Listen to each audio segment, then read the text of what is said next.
જય આયુર્વેદ મિત્રો, મારું નામ વૈદ્ય નીરવ બારૈયા. મેં મારો BMSનો UGનો અભ્યાસ ભાવનગર શેઠ જેપી સરકારી આયુર્વેદ મહાવિદ્યાલયમાંથી પૂર્ણ કર્યો છે અને હાલમાં મેં 2024ની AIPGETની એક્ઝામ આપેલી, જેમાં મારો ઓલ ઇન્ડિયા રેન્ક 498 અને કેટેગરી રેન્ક 160 આવેલું છે.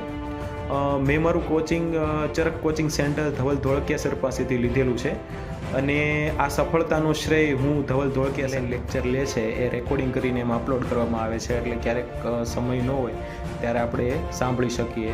એટલે રેકોર્ડેડ લેક્ચર પણ ઉપલબ્ધ હોય છે.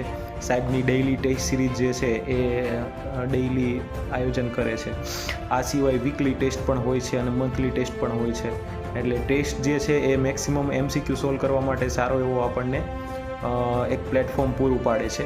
આ સિવાય સરના રિવિઝન લેક્ચર જે છે એ તે રેગ્યુલર ટાઈમ ટુ ટાઈમ જે છે એ રિવિઝન કરાવતા રહે છે અને સાથે સાથે રિવિઝન ટેસ્ટ સિરીઝ જે છે એનું પણ આયોજન કરતા હોય છે અને સાથે સાથે એપ પર જે છે આ બધું ઉપલબ્ધ તમને મળતું રહે છે. સાહેબનું ટાઈમ શેડ્યુલ જે છે એ બહુ સરસ હોય છે અને એકદમ પરફેક્શન હોય છે, એટલે એના એ મુજબ આપણે તૈયારી કરીએ તો પણ ખૂબ સારો એવો આપણને ફાયદો થાય છે. જ્યારે અને ખાસ કરીને જ્યારે એક્ઝામ નજીક હોય એના છેલ્લા 3 મહિના પહેલાં જે છે એ સાહેબ જે છે આખું શેડ્યુલ બનાવે છે અને એ મુજબ ડેઇલીની 3-3, 4-4 જે છે એ ટેસ્ટ સિરીઝ મૂકે છે. એટલે એટલા MCQ તમે સોલ્વ કરો છો, સાથે સાથે GPમાંથી MCQ સોલ્વ સાહેબ કરવાનું કહે છે એ પ્રમાણે પણ MCQ સોલ્વ કરવા માટે સારો એવો જે છે એ પ્લેટફોર્મ મળી રહે છે.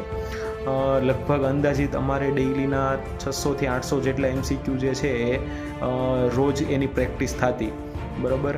આ સિવાય જે છે એ પ્રીવિયસ યરના પેપર જે છે એ પણ સાહેબ સોલ્વ કરવાનું જે છે એ શેડ્યુલ બનાવે છે, તો એ મુજબ જે છે પ્રીવિયસ યરના પેપર પણ સોલ્વ થઈ જાય છે. એકંદરે જે છે એ સરના લેક્ચરની સાથે સાથે ટેસ્ટ સિરીઝ તો ખરા, પણ સાથે સાથે સાહેબનું મોટિવેશન જે છે એ પણ ખૂબ સારું હોય છે. એટલે મોટિવેશનના કારણે આપણે એક્ઝામની તૈયારી માટે સતત જકડાઈ રહીએ છીએ એમ. એટલે એવું ન થાય કે એક્ઝામનું પ્રેશર હોય ને વગેરેને લીધે આપણે એમ કહીએ કે હવે એક્ઝામ નથી દેવી, બરાબર. એવું ન થાય. એના કારણે સતત ને સતત તમને માર્ગદર્શન મળતું હોય ને સતત તમે મોટિવેટ હો, એટલે એક કન્ટિન્યુટી રહે છે તમારી, બરાબર. તો આ માટે હું ખાસ ધવલ સરનો ખૂબ ખૂબ આભાર માનું છું.